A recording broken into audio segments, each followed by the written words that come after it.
നമ്മുടെ ഈ ഭാഗത്തൊക്കെ പൊതുവേ ചക്ക കിട്ടൽ കുറവാണ് കേട്ടോ. പിന്നെ വല്ല വണ്ടിക്കാരും മറ്റും വിൽക്കാൻ വേണ്ടി വരുമ്പോഴത്തേക്കാണ് നമ്മളൊക്കെ ചക്ക വാങ്ങാറ്. എനിക്കാണെങ്കിൽ ചക്ക ഒട്ടും നോക്കി വാങ്ങാനും അറിയാൻ പാടില്ല. പിന്നെ ഇപ്പം ഞാൻ പഠിച്ചിട്ടുണ്ട് കേട്ടോ. കാരണം നമ്മൾ അന്ന് ചക്ക വാങ്ങിയപ്പോഴത്തേക്കും അത് പൊട്ട ചക്കയായിരുന്നല്ല. അപ്പോൾ കുറേ പേര് കമന്റ് ഇട്ട് ഇന്ന പോലെ നോക്കി വാങ്ങണമെന്നൊക്കെ പറഞ്ഞപ്പോഴത്തേക്കും ഞാനതൊക്കെ എല്ലാം ഇങ്ങനെ നോട്ട് ചെയ്ത് വെച്ചിട്ടുണ്ട്. പിന്നെ ചക്കക്കാർ വരുമ്പോൾ അങ്ങനെ സൂക്ഷിച്ച് വാങ്ങാമെന്ന് കരുതി.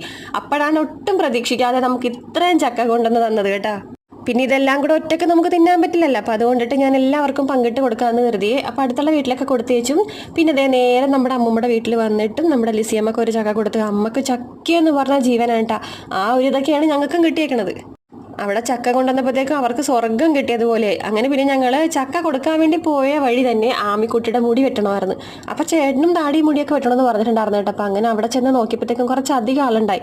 പിന്നെ പുറത്തിരുന്ന് ഉരുകണ്ടല്ലോ എന്ന് കരുതിയിട്ട് ഞാനും അകത്ത് കയറി ഇരുന്ന്. അകത്ത് നല്ല AC ആയിരുന്നു കേട്ടോ. അപ്പം ഞാൻ കരുതി കുറച്ച് നേരം തണുപ്പ് കൊള്ളാമെന്ന്. ആദ്യം തന്നെ ആമിയുടെ മുടി വെട്ടി ഞാൻ കുറച്ച് കുളമാക്കി വെച്ചിട്ടുണ്ടായിരുന്നു കേട്ടോ. പിന്നെ അത് നിരപ്പാക്കാൻ വേണ്ടി ആ ചേട്ടൻ കുറേ കഷ്ടപ്പെട്ടു. അങ്ങനെ ആമിയുടെ മുടി വെട്ടി കഴിഞ്ഞപ്പോഴത്തേക്കും ചേട്ടൻ തട്ടിലോട്ട് കയറിയിട്ടുണ്ട്. അഥവാ താടിയും മുടിയൊക്കെ വടിക്കണമെന്നും പറഞ്ഞിട്ട്. അപ്പോൾ ആ നേരം കൊണ്ട് ഞാനും ആമിക്കുട്ടിയും കൂടെ സമയം കളയാൻ വേണ്ടി എണിയും പാമ്പും കളിച്ചു കേട്ടാ. ചേട്ടന്റെ മോന്തൊക്കെ നോക്കുമ്പോൾ തന്നെ എനിക്ക് ശരി വരും കേട്ടോ. പോലീസ് ലുക്കാണത്രേ. എന്റെ പൊന്നെ, വീരപ്പന്റെ ഒപ്പം കോലപ്പനെ പോലെയാണ് എനിക്ക് തോന്നുന്നത്.